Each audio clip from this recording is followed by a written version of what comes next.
ngiyakhuleka ngusamakhosi ngisezibeni nje manje emoya engcwele zokhuleka le mandla ngusamakhosi uNkulunkulu ukuphilisa egameni likaJesu mbuka lokho ekhaya ngiyamkhulekela ngithi makaphumelele konke lakufisile lofuna umsebenzi lofuna inhlanhla lofuna umende lofuna kuba nelikhaya lofuna kuthenga imoto logulayo kusesibhedlela ngusamakhosi ufahla mbulo wesithunywa sakhe impudlozi lakhe egameni likaJesu ngibongele ngithi makube kukhanye kube kuhle njalo kuze phakade haleluya mbuka lokho ekhaya thana zamini lo usemantini njengamanje zibeni kumakhaza kusebusuku ngithi mbuka lokho ekhaya ngizokhomba ukuthi le mpilo eyiphila bomkhulu bethu kudala namanje isekhona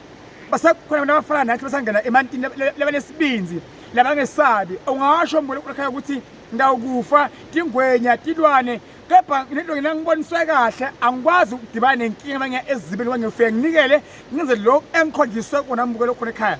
le mpilo bomkhulu bogogo mbulo lokho ekhaya yayibayiphilisa bona futhi yayinamandla kwakungafi umuntu mbulo lokho ekhaya ngithi kuwe mbulo lokho ekhaya Mthandazi usempumalanga epititive ukhwela kakhulu emantini mhlawumbe yasithunywa nedlozi kuvuleka into zakho mbulo lokho ekhaya ngisayoni lesakudala mina ngiyakhuleka ngithandaze ngiboniswe kwenzeke izinto empilweni yakho mbulo lokho ekhaya inkosi ibusise ikukhulekise okufuna ukuthole kokuhle khambele ngakuwe egameni likaJesu mbulo lokho ekhaya ngithanda kakhulu God bless you mbulo lokho ekhaya ungalahli ikhala kini phela amasiko akho ngiyabonga.